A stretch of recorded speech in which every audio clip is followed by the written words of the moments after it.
Chapitre 2. Performance des vannes de régulation. Passons maintenant à variabilité et valeur. Dans ce chapitre, nous allons présenter les performances des vannes de régulation et leur impact sur la variabilité des procédés. Aujourd'hui, l'industrie manufacturière subit des pressions économiques extrêmes. La mondialisation des marchés a créé une forte pression pour réduire les coûts de fabrication afin de concurrencer les bas salaires et les coûts des matières premières des pays émergents. Les entreprises internationales s'affrontent pour fournir des produits de la plus haute qualité tout en maximisant le débit des usines avec moins de ressources, tout en répondant aux besoins changeants des clients. Tous ces défis marketing doivent être relevés tout en respectant pleinement les politiques publiques et réglementaires. Pour offrir des rendements satisfaisants à leurs actionnaires, les leaders industriels internationaux réalisent qu'ils doivent réduire les coûts des matières premières et des rebuts tout en augmentant la productivité, et le moyen clé pour y parvenir est précisément la réduction de la variabilité des procédés.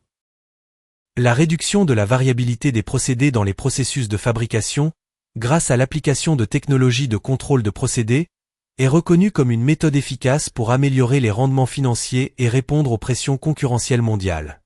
L'objectif fondamental d'une entreprise est de réaliser un profit grâce à la production d'un produit de qualité.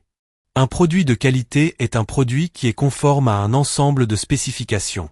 Tout écart par rapport aux spécifications établies entraîne une perte de profit en raison d'une utilisation excessive de matériaux, de coûts de retraitement ou de produits gaspillés. Par conséquent, l'amélioration du contrôle de procédés permet d'obtenir un impact financier important. La réduction de la variabilité grâce à un meilleur contrôle permet l'optimisation du procédé et la production de produits conformes dès le premier essai.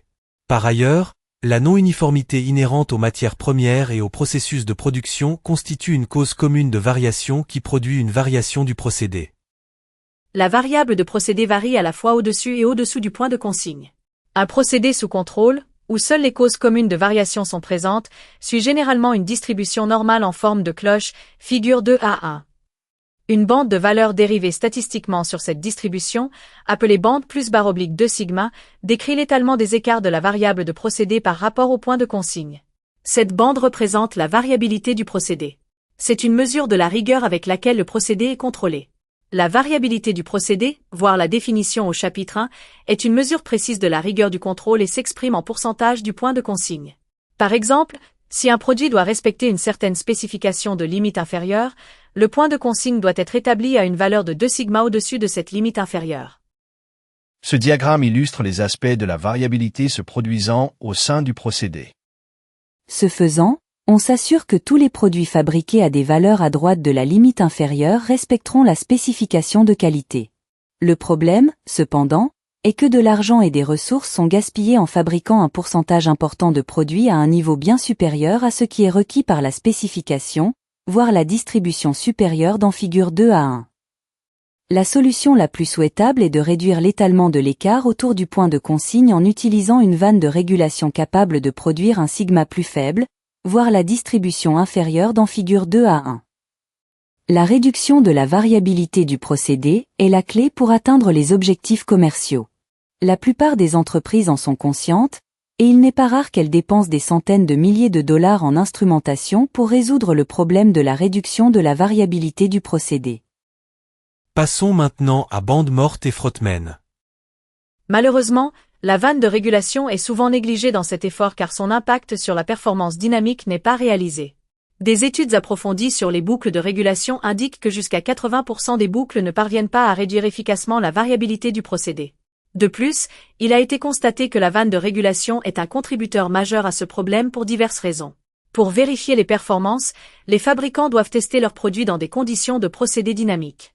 Ces tests sont généralement effectués dans un laboratoire de flux en contrôle réel en boucle fermée, figure 2A2. L'évaluation des ensembles de vannes de régulation dans des conditions en boucle fermée constitue la seule véritable mesure de la performance en termes de variabilité. Voici la configuration complète de la boucle de test conçue pour mesurer la performance de la vanne. Les données en boucle fermée obtenues à partir de la boucle d'essai de performance de la figure 2A2 prouvent qu'en choisissant la bonne vanne de régulation pour l'application, on peut réduire significativement la variabilité du procédé. La capacité des vannes de régulation à réduire cette variabilité dépend de plusieurs facteurs, on ne peut donc pas se baser sur un seul paramètre isolé pour porter un jugement. Des recherches industrielles ont révélé que les caractéristiques de conception de l'élément final de commande, incluant la vanne, l'actionneur et le positionneur, sont cruciales pour obtenir un bon contrôle du procédé dans des conditions dynamiques. Plus important encore, l'ensemble de la vanne de régulation doit être optimisé et développé comme une unité. Les composants de vanne qui ne sont pas conçus comme un ensemble complet ne produisent généralement pas les meilleures performances dynamiques. Je voudrais vous présenter les éléments de conception clés qui déterminent la performance d'une vanne de régulation. Pour comprendre ce qui constitue une conception de vanne supérieure, nous aborderons 3 caractéristiques de conception dans ce chapitre. Premièrement, la bande morte, deuxièmement, la conception de l'actionneur et du positionneur, et troisièmement, le type de vanne et son dimensionnement. Parmi ceux-ci, la bande morte est une cause majeure de l'augmentation excessive de la variabilité du procédé. L'ensemble de la vanne de régulation peut être la source primaire de bande morte dans une boucle d'instrumentation en raison de diverses causes telles que le frottement, le jeu mécanique, la torsion de l'arbre, ou la zone morte du relais ou du tiroir. La bande morte est un phénomène général où une plage, ou bande, de valeur de sortie du régulateur, CO, ne produit aucun changement de la variable de procédé, PV, mesurée lorsque le signal d'entrée change de direction. Vous pouvez consulter le chapitre 1 pour les définitions de ces termes. Lorsqu'une perturbation de charge survient, la variable de procédé, PV, s'écarte du point de consigne. L'écart de la variable de procédé expliqué précédemment conduit immédiatement à une action corrective. L'écart par rapport au point de consigne déclenche une action corrective via le régulateur, et cette action est ensuite réinjectée dans l'ensemble du procédé. En conséquence, un flux en boucle fermée se forme. La perturbation crée un écart de la variable de procédé, cet écart provoque une sortie corrective du régulateur, et cette sortie est à nouveau reflétée dans le procédé. Je vais vous expliquer le principe par lequel la bande morte retarde l'action corrective. Même si la sortie du régulateur change initialement, il se peut qu'aucun changement correctif correspondant n'apparaisse dans la variable de procédé. Ce n'est que lorsque la sortie du régulateur a suffisamment changé pour traverser complètement la bande morte qu'un changement correspondant de la variable de procédé se produit. Par conséquent, chaque fois que la sortie du régulateur change de direction, le signal du régulateur doit d'abord traverser la bande morte avant qu'un changement correctif de la variable de procédé ne survienne. La présence d'une bande morte dans le procédé signifie que l'écart de la variable de procédé par rapport au point de consigne doit augmenter jusqu'à être suffisamment important pour sortir de cette bande, et ce n'est qu'alors qu'une action corrective peut avoir lieu. La bande morte a plusieurs causes, mais le frottement et le jeu mécanique dans la vanne de régulation, ainsi que la torsion de l'arbre dans les vannes rotatives et la zone morte du relais, en sont des formes relativement courantes. Je vais maintenant vous présenter la réactivité aux signaux faibles et les données de mesure réelles. Dans la régulation, la plupart des actions de commande consistent en de petits changements de 1% ou moins. C'est pourquoi une vanne de régulation présentant une bande morte excessive peut ne pas répondre du tout à nombre de ces petits changements. Une vanne bien conçue devrait répondre à des signaux de 1% ou moins pour réduire efficacement la variabilité du procédé. Cependant, il n'est pas rare que certaines vannes présentent une bande morte atteignant 5% ou plus. Lors d'un récent audit d'usine, 30% des vannes présentaient une bande morte supérieure à 4%, et plus de 65% des boucles auditées présentaient une bande morte supérieure à 2%. La figure 2 à 3 montre à quel point les effets combinés de la bande morte peuvent être spectaculaires. Ce schéma représente un essai en boucle ouverte de 3 vannes de régulation différentes dans des conditions de procédé normales, où les vannes sont soumises à une série d'entrées échelonnées allant de 0,5% à 10%. Ceci illustre l'effet de l'apparition de la bande morte sur la réactivité et la précision du contrôle de la vanne. Je vais vous expliquer pourquoi les essais par palier dans ces conditions d'écoulement sont essentiels. Ces essais permettent d'évaluer la performance de l'ensemble de la vanne, et non seulement de l'ensemble actionneur-vanne, car dans la plupart des conditions d'essai sur banc, seule la partie actionneur est évaluée. Certains essais de performance sur un ensemble de vannes comparent uniquement le déplacement de la tige de l'actionneur par rapport au signal d'entrée, ce qui est trompeur car cela ignore la performance de la vanne elle-même. Il est donc crucial de mesurer la performance dynamique d'une vanne dans des conditions d'écoulement, afin de pouvoir comparer directement la variation de la variable de procédé avec la variation du signal d'entrée de l'ensemble de la vanne. Le fait que seule la tige de la vanne se déplace en réponse à un changement d'entrée n'a pratiquement aucun intérêt car, s'il n'y a pas de changement correspondant dans la variable contrôlée, aucune correction de la variable de procédé ne se produira. Comparons les résultats des essais sur les 3 vannes de la figure 2 à 3. Pour les 3 vannes, le mouvement de la tige de l'actionneur suit relativement fidèlement les variations du signal d'entrée. En revanche, la capacité de chaque vanne à modifier le débit en réponse à une variation du signal d'entrée diffère radicalement. Dans le cas de la vanne A, la variable de procédé, le débit, réagit bien même à un signal d'entrée aussi bas que 0,5%. En comparaison, la vanne B nécessite une variation du signal d'entrée plus importante pour commencer à répondre fidèlement, valeur qui sera présentée comme étant de 5% dans la suite. Je souhaite approfondir les différences de réponse entre les 3 vannes observées lors des essais précédents. La vanne B ne commence à répondre fidèlement à chaque palier d'entrée que lorsque la variation du signal d'entrée atteint 5%. La vanne C est nettement moins performante, nécessitant une variation de signal allant jusqu'à 10% pour réagir fidèlement à chaque palier. En fin de compte, la capacité des vannes B ou C à réduire la variabilité du procédé est très faible. La cause principale de cette bande morte est le frottement. Les vannes rotatives sont particulièrement sensibles au frottement causé par les charges de siège élevées nécessaires pour obtenir une fermeture étanche avec certains types de joints. En raison d'un frottement important au niveau du joint et d'une faible rigidité de la transmission, l'arbre de la vanne se tord et ne transmet pas le mouvement à l'élément de régulation. Par conséquent, une vanne rotative mal conçue peut présenter une bande morte significative, ce qui a un effet manifestement néfaste sur la variabilité du procédé. Voyons maintenant comment le frottement évolue avec le temps. Les fabricants lubrifient généralement les joints des vannes rotatives lors de la fabrication, mais cette lubrification s'use et disparaît après seulement quelques centaines de cycles. De plus, les charges induites par la pression provoquent également l'usure des joints. En conséquence, pour certaines conceptions de vannes, le frottement peut augmenter de 400% ou plus. Cela illustre les conclusions erronées que l'on peut tirer en évaluant des produits à l'aide de données d'essai sur banc avant que le couple ne se soit stabilisé. Les vannes B et C, figures 2 à 3, montrent l'effet dévastateur que ces facteurs de couple de frottement plus élevés peuvent avoir sur la performance d'une vanne. Dans les vannes à tige coulissante, le frottement du pressé-toupe est la source principale de frottement. Pour ce type de vanne, le frottement mesuré peut varier considérablement selon le modèle de vanne et la configuration du pressé-toupe, et le type d'actionneur a également un impact majeur sur le frottement de l'ensemble de la vanne de régulation. Abordons l'influence du type d'actionneur sur le frottement. En général, les actionneurs à ressort et diaphragme contribuent moins au frottement de l'ensemble de la vanne de régulation que les actionneurs à piston. Un autre avantage des actionneurs à ressort et diaphragme est que leurs caractéristiques de frottement restent plus uniformes avec le temps. À l'inverse, le frottement des actionneurs à piston a tendance à augmenter considérablement avec l'utilisation, à mesure que les surfaces de guidage et les joints toriques s'usent, que la lubrification fait défaut et que l'élastomère se dégrade. Par conséquent, pour garantir le maintien de bonnes performances, les actionneurs à piston nécessitent un entretien plus fréquent que les actionneurs à ressort et diaphragme. Si cet entretien n'est pas effectué, la variabilité du procédé peut se dégrader radicalement sans que l'opérateur ne s'en aperçoive.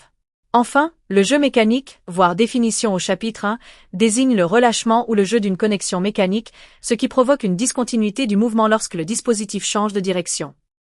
Je vais vous présenter où se produit généralement le backlash et jusqu'où la bande morte doit être réduite. Le backlash apparaît couramment dans les entraînements à engrenage de diverses configurations. Les actionneurs à pignon crémaillère sont particulièrement vulnérables à la bande morte due au backlash. Des effets de bande morte apparaissent également au niveau des connexions de l'arbre de la vanne. Les connexions cannelées présentent généralement beaucoup moins de bande morte que les arbres clavetés ou les conceptions en double D. Bien que le frottement puisse être considérablement réduit grâce à une bonne conception de la vanne, c'est un phénomène difficile à éliminer entièrement. Cependant, une vanne de régulation bien conçue devrait être capable d'éliminer pratiquement la bande morte résultant du backlash et de la torsion de l'arbre. Pour obtenir les meilleures performances en termes de réduction de la variabilité du procédé, la bande morte totale de l'ensemble de la vanne doit être inférieure ou égale à 1%. Et idéalement, elle devrait être abaissée jusqu'à 0,25%. Je vais maintenant vous expliquer comment aborder la conception de l'actionneur et du positionneur. La conception de l'actionneur et du positionneur doit impérativement être considérée ensemble. La combinaison de ces deux équipements influence grandement non seulement la performance statique, représentée par la bande morte, mais aussi la réponse dynamique de l'ensemble de la vanne de régulation et la consommation d'air globale de l'instrumentation de la vanne. C'est pourquoi on ne peut pas les considérer séparément. Aujourd'hui, la majorité des applications de vannes de régulation spécifiées utilisent un positionneur. Passons maintenant à positionneur et T63. Je vais vous présenter le rôle du positionneur et la composition de son gain. Le positionneur permet d'obtenir une précision de positionnement rigoureuse. Lorsqu'il est utilisé avec un système de contrôle numérique conventionnel, il permet de répondre plus rapidement aux perturbations du procédé. Étant donné l'importance croissante accordée à la performance économique du contrôle de procédé, les positionneurs devraient être envisagés pour toutes les applications de vannes où l'optimisation du procédé est cruciale. La caractéristique la plus importante d'un bon positionneur pour la réduction de la variabilité du procédé est d'être un dispositif à gain élevé. Le gain du positionneur se compose de deux parties, le gain statique et le gain dynamique. Le gain statique est lié à la sensibilité du dispositif à la détection de faibles variations du signal d'entrée, inférieure ou égale à 0,25%. Si le dispositif n'est pas sensible à ces faibles variations de signal, il ne peut pas répondre aux perturbations mineures de la variable de procédé. Je vais maintenant vous présenter le second gain que doit posséder le positionneur, le gain dynamique. Le gain statique élevé mentionné précédemment est obtenu via un préamplificateur, dont la fonction est similaire à celle d'un préampli contenu dans les systèmes audio haute fidélité. Dans de nombreux positionneurs pneumatiques, un dispositif à buspalper ou un dispositif similaire fait office de préamplificateur à gain statique élevé. Cependant, tout ne s'arrête pas à la détection d'un changement de la variable de procédé par le préamplificateur à gain statique élevé. Le positionneur doit ensuite être capable de déplacer rapidement l'élément d'obturation de la vanne pour appliquer une action corrective en temps voulu sur la variable de procédé. Déplacer rapidement l'ensemble actionneur et vanne vers une nouvelle position nécessite une puissance considérable. En d'autres termes, le positionneur doit fournir rapidement un volume d'air important à l'actionneur pour qu'il réagisse promptement, et cette capacité provient du gain dynamique élevé du positionneur. Nous allons maintenant aborder l'étage d'amplificateur de puissance et les limites des positionneurs à tiroir. Bien que le préamplificateur du positionneur puisse avoir un gain statique élevé, il a généralement très peu de capacité à fournir la puissance nécessaire. Par conséquent, la fonction de préamplification doit être complétée par un amplificateur de puissance à gain dynamique élevé qui fournit le débit d'air requis aussi rapidement que nécessaire. Cette fonction d'amplificateur de puissance est généralement assurée par un relais ou une vanne à tiroir. Les positionneurs à vanne à tiroir sont relativement populaires en raison de leur simplicité. Malheureusement, beaucoup de positionneurs à tiroir atteignent cette simplicité en supprimant le préamplificateur à gain élevé de la conception. L'étage d'entrée de ces positionneurs est souvent un module transducteur à faible gain statique qui convertit le signal d'entrée, électrique ou pneumatique, en mouvement du tiroir, mais ce type de dispositif a généralement une faible sensibilité aux faibles variations de signal. Il en résulte une augmentation du temps mort et du temps de réponse globale de l'ensemble de la vanne de régulation. Je vais vous présenter le problème de la consommation d'air des vannes à tiroir à gain élevé et les positionneurs à deux étages à relais. Certains fabricants tentent de compenser les faibles performances de ces dispositifs en utilisant des vannes à tiroir avec des orifices agrandis et un recouvrement réduit des orifices. Cela augmente le gain de puissance dynamique du dispositif, ce qui aide à améliorer les performances dans une certaine mesure s'il est bien adapté à l'actionneur. Cependant, cela augmente également considérablement la consommation d'air de ces vannes à tiroir à gain élevé. En fait, de nombreux positionneurs à vannes à tiroir à gain élevé ont une consommation d'air instrument statique 5 fois supérieure à celle des positionneurs classiques à deux étages haute performance. En revanche, les positionneurs classiques à deux étages utilisent des relais pneumatiques à l'étage d'amplification de puissance. Les relais sont privilégiés car ils peuvent fournir un gain de puissance élevé, offrant ainsi d'excellentes performances dynamiques tout en maintenant la consommation d'air en régime permanent au minimum. De plus, les relais présentent l'avantage d'être relativement moins sensibles à la contamination des fluides. Je vais vous présenter l'émergence des positionneurs basés sur des microprocesseurs. La conception des positionneurs évolue très rapidement et les dispositifs à microprocesseurs sont de plus en plus largement utilisés. Les détails à ce sujet sont traités dans le chapitre correspondant. Ces positionneurs basés sur des microprocesseurs offrent des performances dynamiques comparables aux meilleurs positionneurs pneumatiques classiques à deux étages. Ils disposent également de fonctions de surveillance et de diagnostic de la vanne, ce qui permet d'éviter que les bonnes performances initiales ne se dégradent progressivement avec l'utilisation. Je vais conclure sur les positionneurs et vous présenter le concept de temps de réponse des vannes. En résumé, les positionneurs haute performance ayant un gain statique et un gain dynamique élevé offre les meilleures performances globales en termes de variabilité du processus pour tout ensemble de vannes données. Passons maintenant au temps de réponse des vannes. Pour un contrôle optimal de nombreux processus, il est important que la vanne atteigne rapidement une position spécifique. En particulier, la capacité de répondre rapidement à de faibles variations de signal, 1% au moins, est l'un des facteurs les plus importants pour garantir un contrôle optimal du processus. En effet, dans le contrôle régulateur automatique, la majorité des changements de signal reçus du contrôleur concernent de faibles variations de position. Si un ensemble de vannes de régulation peut répondre rapidement à ces faibles variations, la variabilité du processus sera améliorée. Ce temps de réponse de la vanne est mesuré par un paramètre appelé T63, dont la définition se trouve au chapitre 1. Je vais vous présenter la définition du T63 et l'influence du temps mort. Le T63 est défini comme le temps écoulé entre le début du changement du signal d'entrée et le moment où la sortie atteint 63% de ce changement. Ce temps inclut à la fois le temps mort de l'ensemble de la vanne, qui est un temps statique, et le temps dynamique de l'ensemble de la vanne. Ici, le temps dynamique désigne le temps nécessaire à l'actionneur pour atteindre le point de 63% après avoir commencé à se déplacer. La bande morte, qu'elle provienne du frottement dans le corps de vanne et l'actionneur ou du positionneur, a une influence majeure sur le temps mort de l'ensemble de la vanne. Il est donc important de maintenir le temps mort aussi court que possible, et généralement, il ne doit pas dépasser un tiers du temps de réponse globale de la vanne. Toutefois, il faut garder à l'esprit que la relation relative entre le temps mort et la constante de temps du processus est avant tout déterminante.